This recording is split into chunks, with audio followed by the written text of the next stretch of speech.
retrouvons-nous 20 siècles en arrière, dans un petit village appelé Nazareth. Une journée se lève et le soleil brille déjà sur le petit marché public où les gens s'installent pour vendre les produits de leur travail. On peut sentir l'odeur du cuir, de certaines épices et de l'encens qui fument à différents endroits sur des tabourets. Des enfants s'amusent et courent dans les rues escarpées et usées par le temps. À quelques jets de pierre de ce petit marché, deux amis, assis sur un banc, à l'ombre d'un figuier, se racontent un événement très particulier. Entrons ensemble dans cette étonnante histoire de la naissance de Jésus. Eh bien, shalom, mon ami. Comment ça va? Ça fait longtemps qu'on ne s'est pas vu. Shalom, Jesse, ça va super bien. Écoute, Youssef, je ne sais pas si tu es au courant, là, mais il y a une nouvelle qui court dans le village. Ah oui? Tu sais, la petite Marie là, qui reste dans la petite maison en haut de la côte, là. Ouais? Ouais, il y a quelque chose. Ah, non, j'ai rien entendu de ça, moi. T'es pas au courant de ce qui arrive à la petite Marie, la fiancée de Joseph, Non. le charpentier? Pas du tout.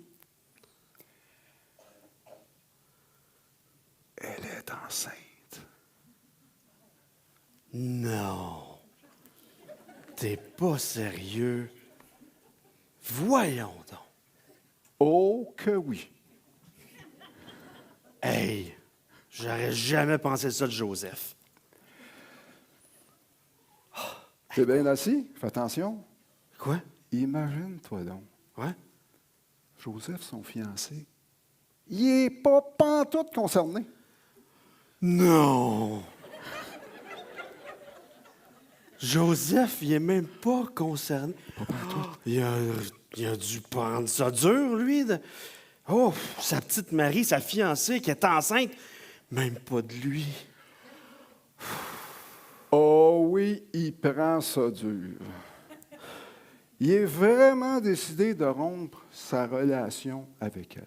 Ben, j'aurais fait la même affaire. Hey, voyons. Je comprends ta réaction. Mais je vais te dire quelque chose qui va te surprendre. OK. Vraiment. Plus surprenant que ce que tu viens de me dire là. T'es-tu bien assis, là? Oh, ça a de l'air solide, cette affaire-là, oui. T'es bien assis. Tu sais, je t'ai dit que Joseph t'a pas concerné, puis t'étais pas mal surpris. Aucun autre homme n'est concerné. Ben, voyons donc. Ah ben sûr. Je te crée pas. Je suis pourtant très sérieux. Hey, aucun autre homme n'est concerné. Comment est-ce qu'elle va faire pour expliquer son affaire, la petite? À ce qu'on raconte, un ange envoyé par Dieu aurait rencontré, ici, à Nazareth même, et l'ange lui aurait dit, « N'aie pas peur, Marie, car tu as trouvé grâce auprès de Dieu. Voici que tu seras enceinte. » Elle a vu un ange. Elle a dû avoir la frousse de sa vie. ben moi aussi, j'aurais eu peur. Écoute, un ange, elle n'a rien fait de mal, tu sais, puis tout à coup, il arrive un ange. Bing, de même. On dirait que toutes les fois qu'il apparaît un ange, hein, ça nous fait faire le saut. Ben oui, T'as-tu ben déjà oui. rencontré ça, Non. toi, de même, là? Non, non. À frette, là, non? Jamais. Je comprends qu'elle a eu peur. Mais à ce qu'on raconte, c'est que Marie, elle aurait pris malgré la peur, elle aurait pris son courage à deux mains et elle aurait questionné l'ange. OK.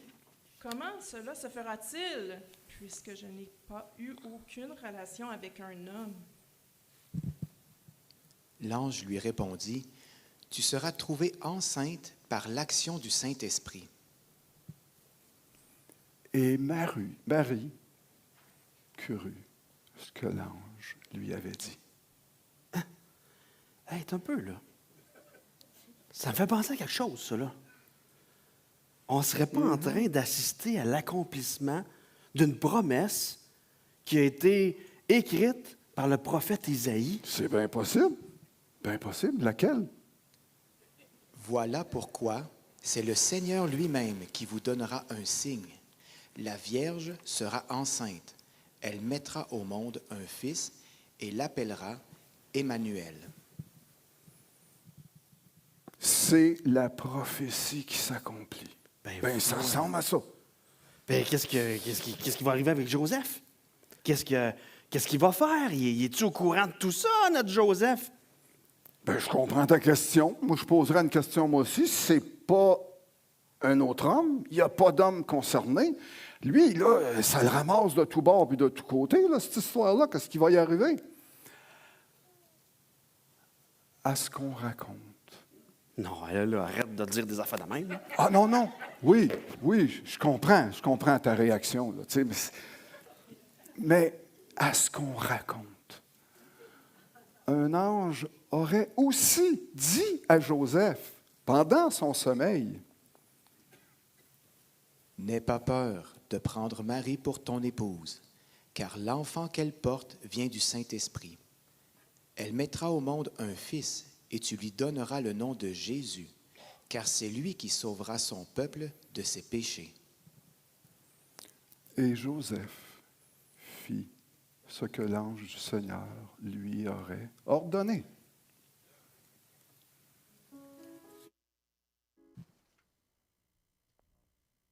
Dans cette même année, l'empereur Auguste a ordonné à toutes les familles d'aller s'enregistrer dans sa ville d'origine. Bien avant, le prophète Michée nous rapporte: « Et toi, Bethléem, terre de Juda, tu n'es certes pas la plus petite parmi les principales villes de Juda, car de toi sortira un chef qui prendra soin d'Israël, mon peuple. » Joseph et Marie devaient donc se rendre à Bethléem. Quelques mois après leur première rencontre, nos deux amis se retrouvent sur ce même petit banc près du marché. Shalom, Youssef! Shalom, Jesse. Comment va ta femme? Ça va bien pour moi, ça va bien pour mon épouse. Comment vont tes petits-enfants? Mes petits-enfants? Mes petits-enfants? Oh oui, je suis rendu à 8 petits-enfants. Comment vont tes arrière-petits-enfants? Ça s'en vient peut-être. Ah, OK. Ben, ça s'en vient pas du tout, pas encore. Mais ça viendra probablement. Donc, je ne peux pas te parler de ceux-là qui ne sont pas encore là. C'est bon, c'est bon. Mais la famille va très bien. Très bien, en plus. D'ici quelques jours, on se voit toutes. Toute la famille se rencontre à notre petite maison. OK. Toute la gang. Ah oui. On C'est fun, prépare ça. toute la... Voir tout ce beau monde-là. Prépare la bouffe, prépare les dodos, prépare les lits, prépare tout ça. Puis ça, c'est sérieux. Ça ne fait pas partie de l'histoire. Non, hein? Non, ça ne fait C'est pas ça. partie de l'histoire. Ouais, mais ça... Parce que la question se prête bien à raconter Ben quand oui, même des petites ben oui. choses Puis personnelles. va-tu y avoir du pain d'orge au travers de ça? Oui, la moisson est terminée. Oui. Oui. Hein? OK. Avec la température qu'il y avait ce matin, en se levant, tu comprends qu'il faut que la moisson soit terminée. Ben oui. Hein, c'est sûr. Et nous mangeons. On fait des bons gros pains d'orge. Là. La récolte a été abondante. Toi, as-tu été enregistré comme l'a ordonné l'empereur Auguste? Oui, on a fait ça, toute la famille. On est parti, j'ai attelé les chameaux, puis on est allé tout ensemble s'enregistrer dans notre ville de notre provenance, là, d'où ce qu'on vient. Fait que ça, c'est fait. Oui, on tourne en Beauce, là. Puis... Tourne en Beauce. Oh yes! Mais, au fait, t'as-tu entendu parler de Joseph et de Marie? Oui, j'en ai entendu parler. Ben, faut que je te dise, la dernière fois qu'on s'est parlé, là, tu m'avais tellement intrigué, j'étais là, puis C'était toute une histoire. Hein? toute une histoire. C'était quelque C'était chose. presque capillotracté, là, tu sais. Oh, c'était quelque chose. Et là, je voulais en savoir plus. Ah oui. Fait que j'ai fait ma petite enquête. J'étais allé voir plein de monde qui connaissent de plus proche là, de Joseph et Marie. Ben oui. Ils m'ont dit plein d'affaires. Plein d'affaires que c'est quasiment un festival d'anges. encore. Les réseaux sociaux n'existaient pas dans ce Non, temps-là. non. Il fallait que j'aille Ils parler avec eux n'existent autres. pas pantoute C'est aujourd'hui. À l'époque, 2000 ans avant. Ouais. Ben oui. C'était les réseaux points. Ah oui, puis c'était fort. Oui, oui. Il y avait oral, hein, la tradition orale, les informations orales. Exact. C'était Puis les très nouvelles bon. vont quand même assez vite. Mais Oui. sais-tu quoi? J'ai découvert un détail assez important. Ah oui? Oui. Ah, ouais, Figure-toi donc que Joseph est le descendant direct du roi David. Rien de moins. Rien de moins. Quand même, c'est pas rien. Joseph, un descendant du roi David. Oui. Oh oui. Puis, on sait que la ville d'origine du roi David, c'est Bethléem. Ah, je te vois venir, je te vois venir. Ça veut-tu dire que Joseph et Marie se sont rendus à Bethléem, leur ville d'origine, pour s'enregistrer? Oui. Et c'est tout un parcours. C'est une bonne règle. Et c'est environ 160 kilomètres au sud d'ici à Bethléem. Oui. Et avec Marie est enceinte, parce que c'est comme Ben ça oui. qu'elle est. Quand on s'est lâché la dernière Oui. fois, Le médecin, il a dit, c'est correct, tu peux aller prendre une raille de chameau. elle était vraiment enceinte. Oui. Ah oui, ah oui, ça a dû quand même leur prendre quelques jours de marche Oui. avant d'arriver à Bethléem. Bon, ça peut prendre un certain nombre de jours pour quelqu'un normal, mais une maman qui est enceinte ou une dame qui va devenir une maman enceinte, ça peut prendre 1 à 2 semaines. Ah, Tu sais, tu fais des petits bouts, des petits repos, puis etc., etc. Ça a pris tout ce temps-là, c'est sûr, sûr, sûr. Puis, à Bethléem, là, c'est pas bien loin de la ville de Jérusalem. Puis, on dit comme on dit, hein? Nous autres qui viennent des petites places, quand on passe à côté d'une grande ville, des fois, c'est tentant d'arrêter de magasiner. En tout cas, moi, j'aurais fait ça. Toi, tu veux dire quand on vient en région? Oui, là, oui, quand on vient en Comme- région comme nous autres, les comme petites places. Nazareth, là, oui, oui. Exactement. Puis on arrive à Jérusalem, c'est la grosse ville, là. Je sais pas pour toi, mais moi, j'aurais arrêté. J'aurais fait quelques petits. Bon, tu vas faire un tour en ville, hein, comme on dit. J'aurais Ben oui. changé mes tailleurs de chameau. J'aurais fait quelque chose, là. Ah oui? Oui. Ah oui, ben oui. Ça bien y penser, c'est une nécessité, hein? Ah oui. Quand on y pense comme il faut, là. Nous autres, on s'arrête à ça, puis on y pense C'est de comme faut. l'usure, là. Oui. Ah ben oui, c'est certain que c'est de l'usure. Oui. Ils ont dû, oui, écoutez, pense à ça, là, ils ont dû s'arrêter devant l'immense temple des sacrifices. Hey. Hein? Il y avait probablement déjà vu, mais ça reste que c'est toujours un événement, se retrouver là. Cette maison de prière bâtie au départ par Salomon. Oui. C'est grandiose, hein? Oh. En tout cas, je vais continuer mon histoire. Toujours est-il que, à ce qu'on raconte, quand Joseph et Marie sont arrivés à Bethléem, ils ont cherché un hébergement. Parce que là, tout à coup, les contractions ils ont commencé pour Marie. Et là, l'urgence est arrivée. Ils cherchaient un endroit. Mais à cause que c'était le recensement, il n'y avait plus de place. Ben oui, hey, c'est vrai. Toutes les chambres d'hôtel étaient prises partout. Ben oui, une petite ville Fait comme que là, Bethléem. Joseph se met à chercher, il cherche, puis trouves-tu pas à côté d'un hôtel une petite étable? Puis, je sais pas si tu vas me croire, mais c'est là, dans cette étable-là, que Marie a mis au monde son premier fils. Wow, mais quelle histoire! Tu sais, la dernière fois qu'on a fait j'ai voulu te convaincre qu'elle était enceinte et il n'y avait aucun homme de concerné. Mais cette section-là là, est toute une histoire. Hein? Parce qu'il est venu au monde, là. Oh oui, il est c'est né. ça que tu me dis. Toi, tu as fait ton J'ai fait des rapport, recherches, tu as fait tes recherches, puis tu as tout vu ça. Oui. Mais je me demande à quoi les parents ont pensé quand ils l'ont vu dans les premières minutes. Hein, parce que les deux, ils savaient bien là, qu'il y avait quelque chose de comme pas habituel là, dans le départ de tout C'était ça. pas trop normal. Moi, j'aurais eu peur de qu'est-ce qui allait sortir de là.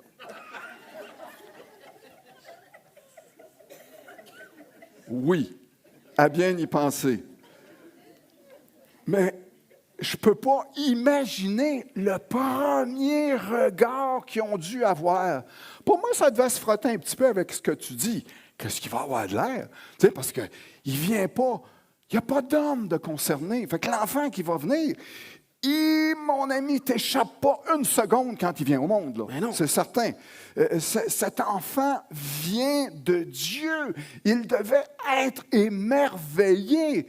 Quel sera son parcours? Comment sera son existence? Tant et tant de questions qui pouvaient se poser. Oui, puis comment qu'il allait apprendre, comment qu'il allait agir, comment qu'il allait penser. Puis comme tu le disais tantôt, Joseph et Marie savaient que c'était un miracle. Là. C'est un enfant qui est appelé à de grandes choses. Un destin unique. Ouais, Hein? ouais. Oui, encore, qu'est-ce qu'on peut se dire? Comment ça va se passer pour eux?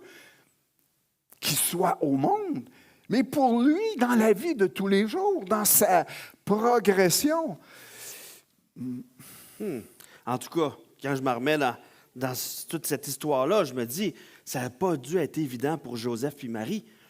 Ils n'étaient pas dans leur région, pas dans leur famille, avec des inconnus, puis dans un événement aussi important que ça.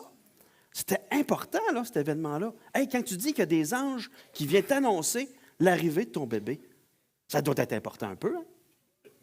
Mais quelle affaire! À ce qu'on m'a aussi raconté. Oui, c'est sûr. Dieu avait choisi d'annoncer la grande nouvelle de la naissance du Sauveur à des bergers tout près de Bethléem. Des bergers? Oui. Mais pourquoi des bergers? C'est pour ce que l'étonnement dans lequel on est, c'est pas à des bergers, c'est à... Explique-moi donc ça. C'est quoi Il me qu'ils ont semble fait? aussi que ça aurait dû être à des rois ou à des... Mais non, à des bergers. Dieu voulait que des petits bergers, il voulait se révéler des petits bergers pour qu'ils puissent honorer le Tout-Puissant. Imagine la scène, OK, dans un champ. Ouais, Les bergers sont là en train de faire paître leur troupeau. ben tranquille. Mais... Oui. T'entends juste le bruit. Pas les bergers, les moutons. Non, les moutons, tu les entends, là, tu sais. Oui. Parce que moi, là, je voulais être sûr Oui. qu'on se comprenne. Ouais, on se comprend. Et là, en pleine nuit, bang! Un ange qui apparaît, toi, dans une éclatante lumière. Je dis, c'est le festival des anges. Ils ont vu la gloire du Seigneur resplendir. Ils ont entendu des paroles incroyables. Ils ont vu une foule d'anges qui adressaient des louanges à Dieu. Et ça devait être grandiose, ça devait être capoté. Et je te comprends que le Seigneur a ses raisons de paraître à des petits bergers, mais en tout cas, il ne s'est pas retenu dans la gloire qui s'est manifestée devant ces petits bergers. On m'a aussi raconté que les bergers se sont grouillés de se rendre dans le village pour essayer de trouver l'enfant nouveau-né selon les signes qui leur avaient été apportés. Mais je comprends qu'ils se sont grouillés, là, ils sont tous affolés, mais tu parles de signes? Quel signe? Oui. L'ange aurait dit que l'enfant serait emmailloté dans des langes puis couché dans une crèche. Attends une minute, là. Là, il y a des bergers, puis là, tu arrives avec un signe, puis là, tu arrives avec une mangeoire. Oui. Oui. Eh, C'est ça que l'ange leur a dit. je peux bien croire, mais quand même, une mangeoire, je trouve que... Mais on va se rendre. Je vais me rendre, parce que là... C'est vrai que... Je te crée parce que tu as des bonnes informations. Oui, Tu as j'ai les fait mes informations. recherches. Exact. Ben Oui, oui. oui. Puis ensuite, c'est quoi qui s'est passé? On m'a dit que les bergers, lorsqu'ils sont arrivés à l'endroit de la naissance de l'enfant, ils ont trouvé l'enfant emmailloté, couché dans une mangeoire, pareil comme l'ange a dit. Et ils ont raconté ça à tout le monde. Ils ont entendu avant, puis ce qu'ils ont vu après. Ils ont entendu du ciel, et là, ils se sont approchés, Oui. rentrés dans Bethléem, ils ont trouvé la place. Mais wow, ça a dû les fortifier, les édifier, les parents, les bergers, tout le monde devait s'éclater dans tout ça, avoir C'est certain. le signe. Oui, c'est certain. Tout le monde devait être dans une grande, grande joie. Puis ensuite, On m'a raconté que les bergers ensuite sont repartis en louant et en cherchant la gloire de Dieu. Puis sais-tu quoi? quand j'ai parlé au berger, parce que c'est moi qui les ai parlé. Ben oui, ben oui. Ouais, ouais. Ben oui. Ah oui. Ils ont ah oui. composé Ouais, une je petite pense. chanson. Ah oui, donc. Ouais. On essaye tout ça. Oui, oui, ils me l'ont montré. On a J'ai fait amené ça. ma guitare à corde frottée. Toi, t'as ta flûte à bouche? Ah, mais je pense que ça fonctionne avec tel quel. Oui. On essaye ça. Oui, attention, là, parce que ça se peut que je te crève un œil avec ça. Fait que je vais me tasser un peu, OK?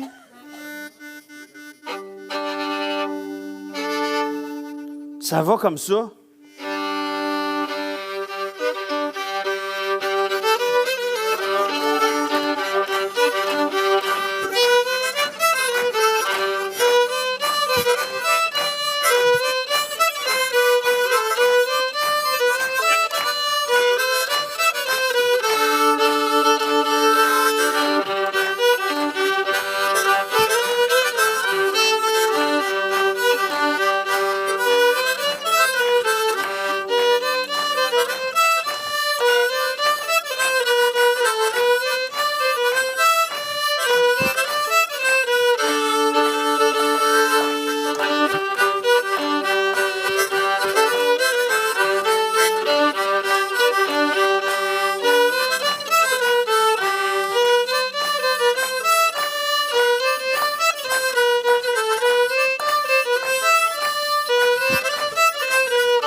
Excusez-la! Excusez-la! Le prophète Ésaïe nous dit, « En effet, un enfant nous est né, un fils nous est donné, et la souveraineté reposera sur son épaule. On l'appellera admirable, merveilleux conseiller, Dieu puissant, Père éternel, Prince de paix. »